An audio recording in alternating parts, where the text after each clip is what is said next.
Okay, here we go. Period 4. Hello, period 4. You're going to be on here. So make sure you play this. Okay, shh. All right. All right. You remember this? Didn't we already play the polynomial game, right? Anyone do the polynomial dance at the last dance? It's this. Right? Sorry, because you're all excited. All right. So what's this? When I do this, it's a cubic. Of course, you can't see this on YouTube, but I do have pictures of myself as stick figures in later examples. What's this? Negative cubic. What's this?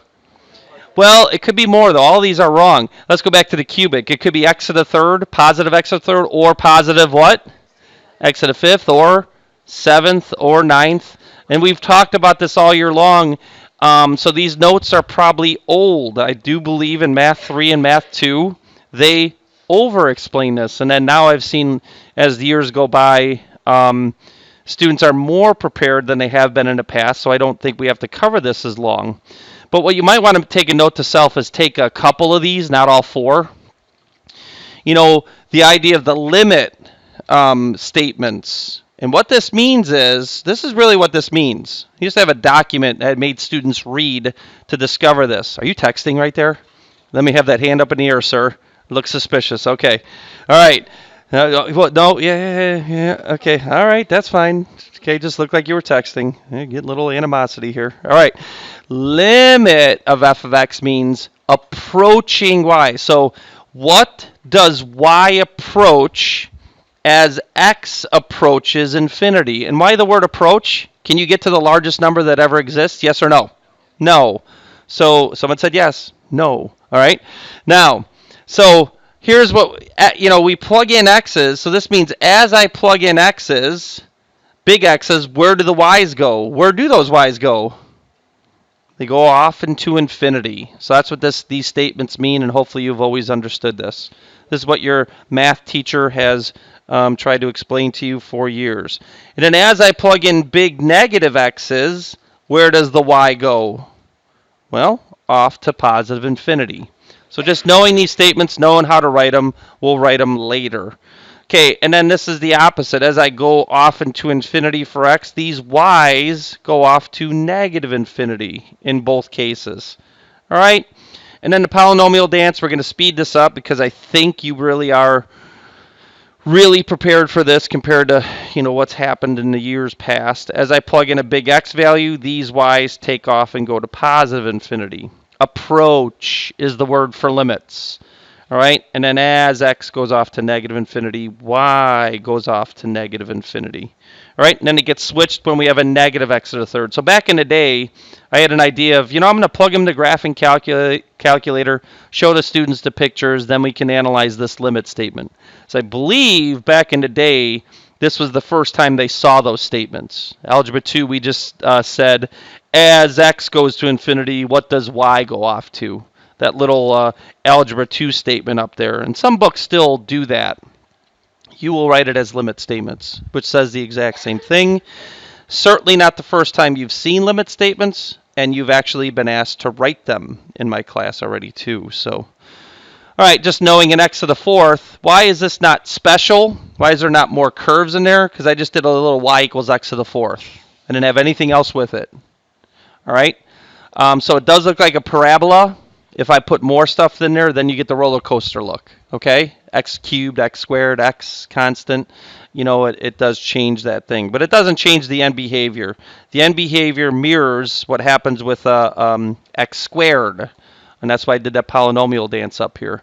Then looking at the x to the fifth, it mirrors the end behavior of an x to the third. So I did these four cases with my students back in the day that didn't have much experience with this, really denoting what the limit notations mean. For you guys, it should really be review. All right? Should I talk about National Dumb Question Day or no? National what day yesterday? Ooh, I did hear that actually. But no, National Dumb Question Day. Look it up. What's the date today? 9/30/2019. Shh, silence. No, that's not. No, that's not nice. So National Dumb Question Day, I heard on the radio coming in, And it's actually not what it sounds like. It's actually a teacher created day that there's no such thing as a dumb question to encourage people to ask questions. So his question was, why are we so obsessed with graphs in math? And actually, it's an overall concept. You collect data, and then when you look at it graphically, then you can make predictions maybe what's going to happen in the future. I mean, that's really what we try to do. We try to graph data to analyze what's going on, what do we see, and we can see when we look at it pictorially, we get a better feel for it. All right? We actually do statistics as well, and that's what we talk about in there a little bit. We don't do a lot of graphs right now, but that's what we try to do. We try to analyze data. So a lot of things in nature can be described by an equation. That's actually the idea of a math. Many of the mathematicians back in the day were, I hate to say this in a public school, but theologians and philosophers, because they would use math to try to help understand the world around them. Do you know what geometry means? I think I've talked about this before. Geo is earth, and metry is measure of. So the whole concept of geometry is not just this math that you see in a math book. The theologians and philosophers back in the day were mathematicians to try to understand the world around them. So, with that being said, did I tape all that? I did! Yes. It's taping. The only thing that's frozen is maybe the screen. So let it go. All right, nice. All right, so back up to here. So National Dumb Question Day, that was far from a dumb question. That was actually an amazing question. All right. So what's the end behavior of the first one, class? As x goes to infinity, what does y do? Negative. As x goes to negative infinity, what does y do? Negative. This is a down, down. How about the next one? As x goes to infinity, what does y do? Infinity. As x goes to negative infinity? Another way of looking at it is, what happens when I plug in a million? I almost choked myself. All right, I got this thing that's wrapped around my neck. It's okay. It's the cord from my ShamWow. What are these called? Headphones. All right. If you plug in a million in qubit, I don't care what happens with -2 a million squared. A million cubed dominates. You understand that, right? So when I plug in a million, I get a really large number. That's why. What happens when I plug in a negative million here? Whoops. What happens when I plug in a negative million in that spot right here? Well, it becomes a negative large number times 2, and it dominates, and this is all irrelevant from there. So when I plug in a negative million, I get a very large negative y value. That's the wrong way of saying that. I should say very small, which means like negative billion. But anyway, what about the next one? And then I have these pictures here. we showed them graphically when I asked those students. That's hey, there I am. Looks like I have pom-poms. All right? But there I am doing the polynomial dance, right? Okay. What about the next one? As x goes to infinity, what does y go to? Infinity. How about negative infinity? Infinity. That's the double infinities. And then we'll talk about manipulating your screen with an actual example. And then there I am. Rah, rah, rah, shish kumbah. Okay, positive x to the 5th, this dance. Are we okay? All right, so you can pause the video if you think I'm going too fast. These are the limits you'd have to plug in there. Okay, shh. So, this looks like a bunch of junk now that I wrote this all over it. But this is what the book states, what we just already said, that when n is odd, that means I have an odd degree and a leading coefficient that is positive, then this is the picture we can expect, right? Isn't that what we just said? But then when the leading coefficient is negative and it's an odd degree, this is what we can expect. And so on and so on and so forth. When the degree is even and a positive leading coefficient, it's good. And then when that's a field goal reference, right? It's good. All right. And then when it's an odd coefficient, it's that. Okay, so we can move on to this. Okay, read the question, and then I'll have the class raise the hands. Is it A, B, C, or D? Don't say a word. So funny, fourth hour, most people picked A, and it's the best wrong answer. Ah, you know why? This little wrinkle in here, this what's actually I believe called a point of inflection, actually adds 2 degrees. What is the minimum degree for that picture then? It actually minimum has to be an x to the 5th, okay, not an x to the 3rd. Okay, sometimes you get that little flattening out there, which doesn't create an actual big loop in the graph, but it does create 2 degrees, and it has to be odd as long as you have the whole picture, which it does hopefully say. Yeah, okay. You have all the significant picture there. Hopefully you understand that they wouldn't trick you that bad. This has to be a negative x to the 3rd. So it's C. And maybe you guys looked at A and just stopped and said it's got to be A, and then didn't look at the other pictures. That is flat out a standard x to the 3rd that is a positive end to it, and a negative left end. And then this has to be actually minimum negative x to the 5th. Minimum. It could be x to the 7th, x to the 9th, but A could not be number 9's graph. There's no way. Okay, so that's a good little trickster there. Okay, then here's the next one. We're going to go right into this, and you should not use your calculator for this. Because, raise your hand, and some people will, come on, get excited. Do we have to do jumping jacks? Do I have to hand out balloons right now to keep your interest? Okay, let's keep it up here. I see some people like they're in a heavyweight boxing fight, and they're going down, man. They're in the corner. All right? It's you. Yeah.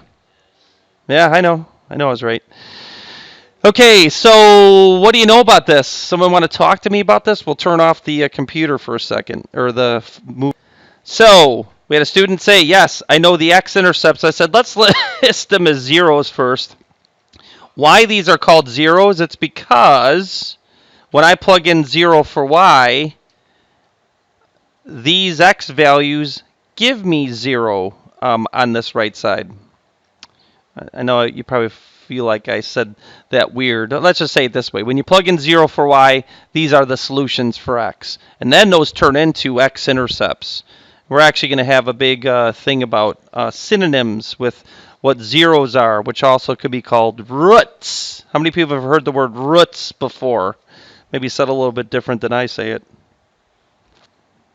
Roots? I don't know. And then guess what? Hey, if I multiply this out, what would this become? If I multiply this out, this would be an x to the what?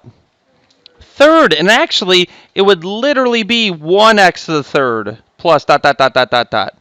Because x times x times x, those are the leading, of each binomial. The leading term there, highest degree. And eventually, that's what ended up happening. You'd have x times 1x times 1x, which would be 1x to the 3rd. So your expectation for this picture is polynomial dance. Okay, like that. So you put 2 and 2 together, and hopefully you get 4. And this is really what we're going to build off of tomorrow. -1, -2, -3, x-intercept, x-intercept. Because it says, I think, make a sketch showing all extrema. It doesn't say actually find them. Shows all of its extrema and x-intercepts. Then we can describe the end behavior with the limit notation. What does y approach? Notice how I say that as I write the limit of f of x. That means what does y approach as x approaches infinity? What's the answer, everybody? Infinity. We are getting the answers. You just can't hear it on my ShamWow goggles? No. What are these called? Headphones. I don't know what I'm talking about. It's Monday.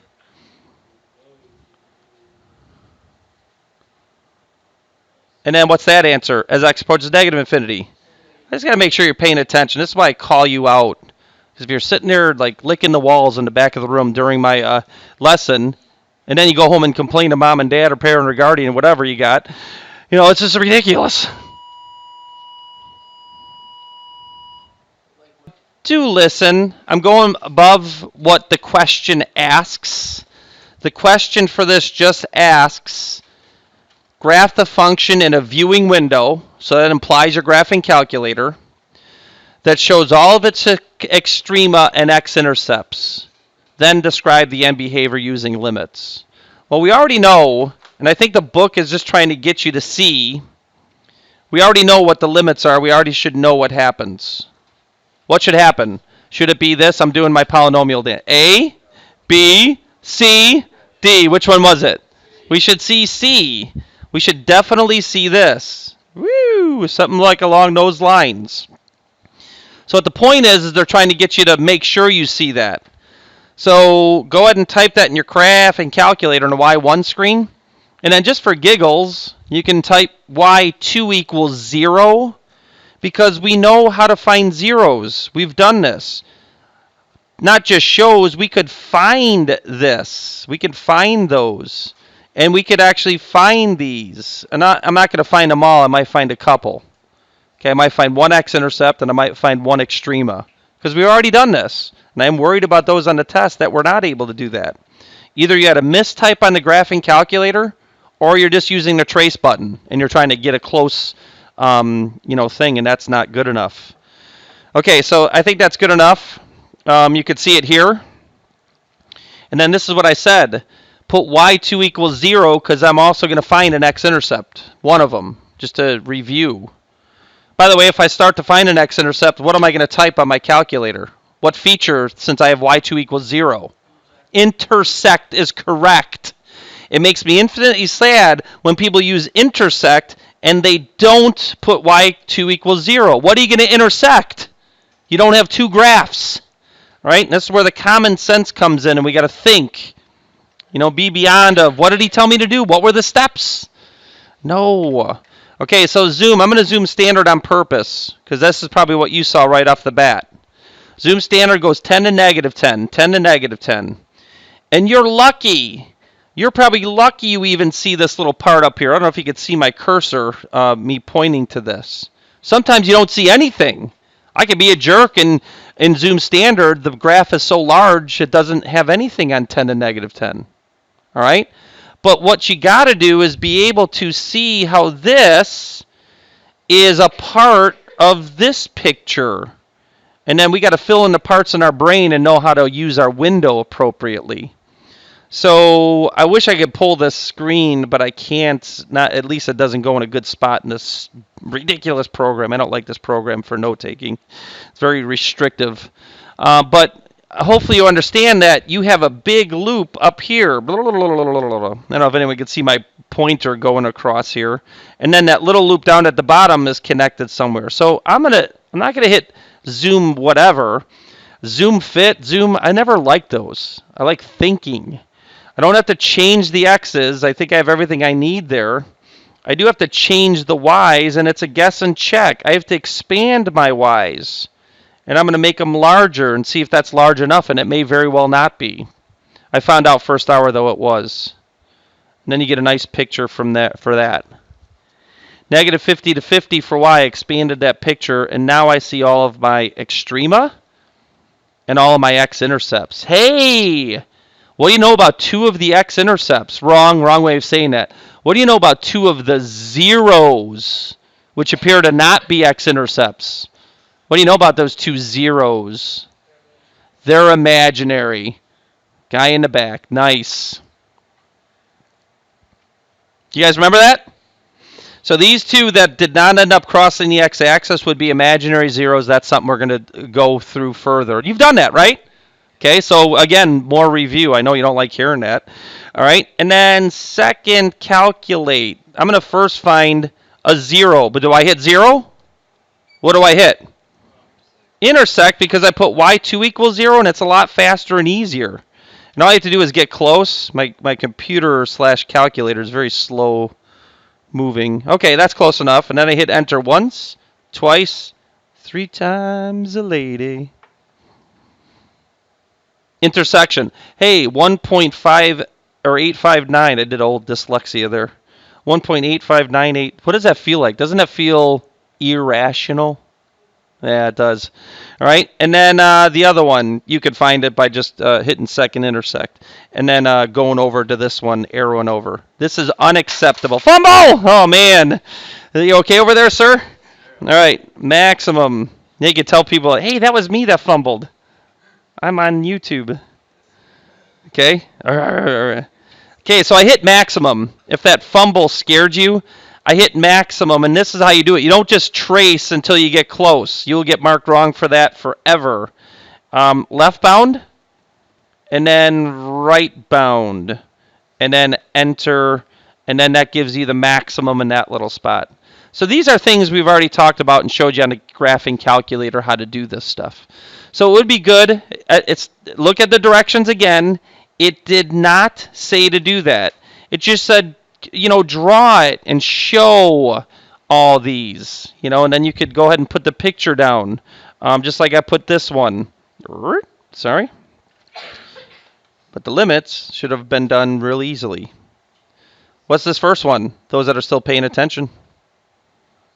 Which is nobody, because nobody answered. Infinity. All right, so I do like to show things that we've done and actually what the future is going to be, because we are going to have a lot of repetitive stuff in this chapter again. And it's okay. All right, this is what gets you ready for college, these kind of things. Wrong! I wasn't done yet. God, everyone's like, ah! All right, jeez Louise. Who dominates number 28 here? Who dominates number 28? The negative x to the fourth. So if I did the polynomial dance, A, B, C, or D. I think that always ends up being D. Wait, A, B, C, D. I just did the dance again. Okay, so what's the limit as, and this is how the book lists the answers. So what's the answer to this one? They're both negative what? So they list them in order if you look at the answers in the back of the book.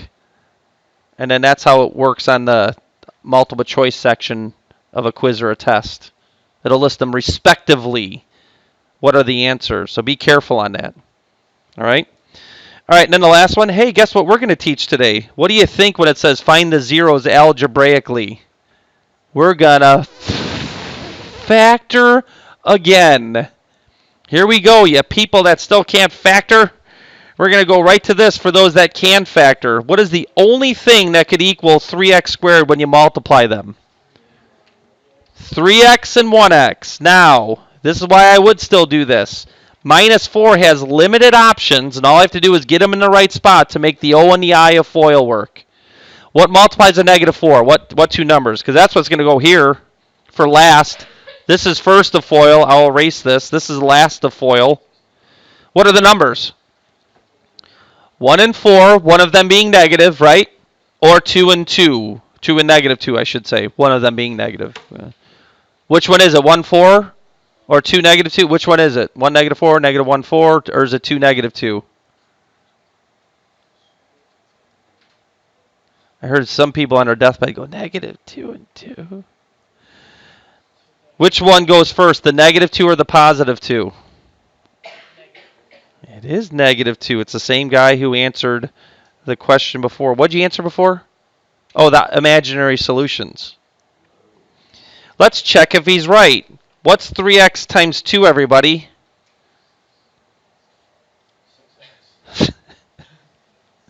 What's negative 2 times x, everybody? What's 6x plus negative 2x?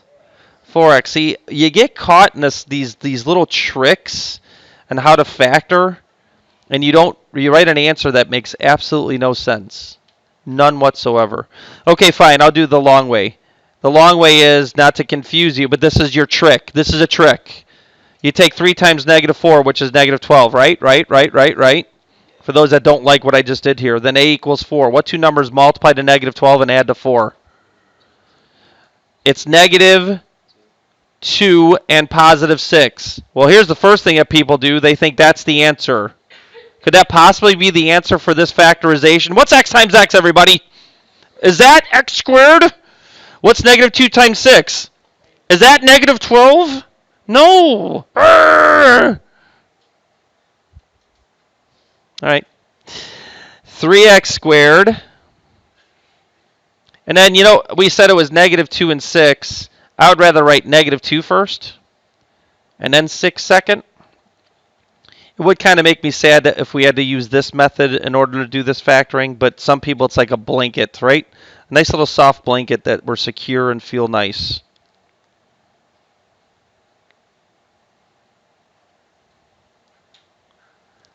Soothing.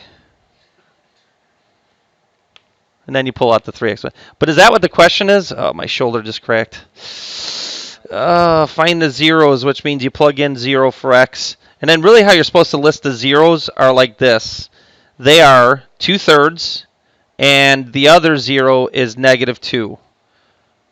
X-intercepts, you say 2/3, comma 0, and -2, comma 0. And then the last thing, okay, I will zoom this out because I think you can see both of these pretty good. What do we got to take out first in number 38? 5x is correct. So I'm going to call this 0 right now. That's what a 0 means. We're solving for this. And then if you have to use a long factoring for this, we got troubles. Big troubles. Because this becomes MA. I should have let you think, sorry. What multiplies a -2 and adds to -1? It's -2, +1. So it instantly becomes x minus 2x plus 1. X times x is x squared. -2 times 1 is -2. -2x and +1x is -1x in the middle. Please become good FOILers. And I had a great question. You know, people miss this all the time. What does that mean one of the zeros are? 0. That's a redundancy, Mr. S. No, it's not. Actually, one of the x-intercepts is 0, comma 0. So then I'm going to talk about, it's on the board over there, but I am going to talk about it, and I think it is a good question. Remember, no stupid question day, right? What if I had just 5x squared minus 5x plus 10? I should have done a completely different one, but just pretend that was the question. This is the answer to the one above. If I pull out a 5, does that create a 0? Yes or no?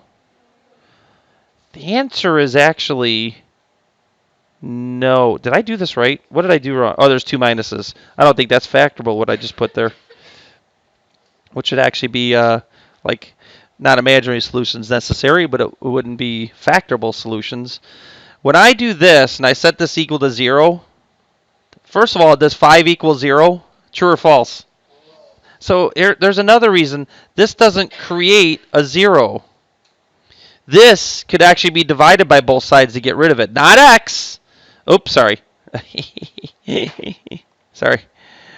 Not x. You don't get rid of that. That does lead to a 0, which is 0, and an x-intercept that's 0, comma 0. But whenever you get just a number pulled out as a GCF, that actually does nothing as far as finding zeros because it's not a variable. All right? So you just kind of get rid of it and don't deal with it. So this one would just have zeros of 2 and -1. That's what the zeros are if this was the starting question. So I thought that was a good question the other hour on No Stupid Question Day. We're going to change the name because that's the idea of today's day. Look it up. I'm not lying.